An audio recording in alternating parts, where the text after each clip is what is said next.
okay? And as long as the amount that you're seeking is less than $10,000, you can put in your vehicle damages, your lost wages, all kinds of different things that you can imagine, but you have to specify them on the form. And then when the case actually comes to court, after the other party has been served, then a court date is set, and you would come, and we would get to hear both sides of the case. If the other party doesn't show up, then you prove up your case, and you could get a judgment against them. Now, if you're going to bring that evidence, bring some proof. If you had to pay money to get your car repaired, or if you suffered only the deductible out of your pocket and you want to file just for the deductible that the insurance didn't pay, you can do that, and you can do all this in small claims court. And I know we got to go to T-Ray News at this time, but I just want to mention, folks, one of the things I hear out there is that it's just like the old cliche, why call the police? They don't do anything. Why should I go to court? They're going to do what they want to anyway. Those are cliches that, if you really become informed and you know what your rights are by reading, by studying, by asking questions, the justice of the peace courts and municipal courts, you do not need an attorney. And I'm not trying to show any disrespect to attorneys at all. I think attorneys are great. And it's better if you can afford one, sure, have one. You need to have it there, it's better. But otherwise, you have rights. You find out these courts are very important. These judgment issues in a civil case, or talking about the red light, tickets, and that it's a civil process for you to show up instead of just ignoring it is very important. Getting back to, again, our special guest, ladies and gentlemen, from the City of Houston Municipal Court Presiding Judge, Barbara Hartle. Thank you again for being here, Judge. Thank you. And Harris County Justice of the Peace Presiding Judge, Judge Russ Ridgeway. Thank you, Judge, for being here. We're in our final segment. Okay. And to you at home again, if you have any questions, we've covered a couple of areas, but about municipal court and justice of the peace, from evictions to judgments to the red light cameras to also defensive driving and deferred disposition. Mm-hmm. Tell us a little bit about deferred disposition, Judge. Well, some people either have already taken defensive driving in the past year or choose not to.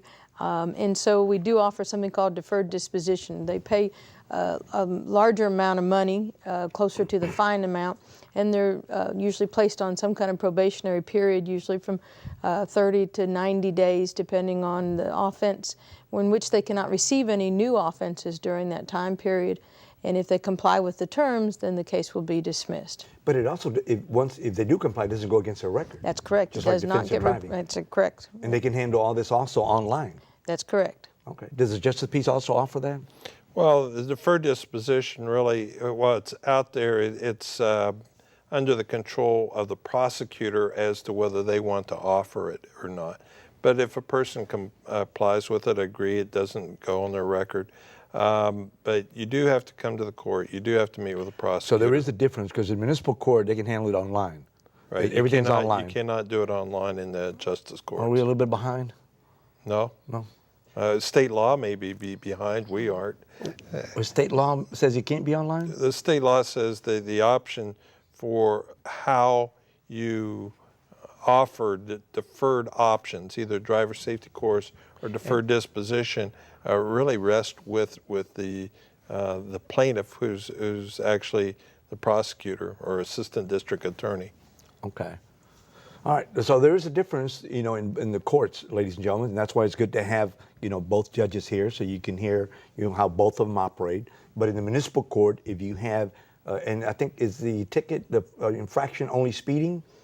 It's usually, it can be any moving violation. Any moving violation? Or Class C misdemeanor, depending on the offense. They've done it. I've seen deferred dispositions for theft or public intoxication also. Okay. And this is through the municipal court. But it's just information for you to know at home, so that you can talk about it and share it with your family, your neighbors. Again, the more knowledge that you have, the more information, the better resources that you have to offer to someone that may need it. And you maybe not yourself. Remember, we've talked about this. You may sit there and say, oh, Victor, I'm not going to have any use for that. But just pass it on. Talk to someone about it that can use that information. Justice of the Peace, has their own also perspective. They follow state law and what is mandated there. So the opportunity may be, but you have to be present to ask for that deferred disposition. And again, folks, we got a couple of minutes left, so if you have a final question, I'll take another call from the audience at home. But final comments from the judges? Judge Hartle? Well, this is a challenging time, I think, in Houston for a lot of reasons, but municipal court's growing and changing.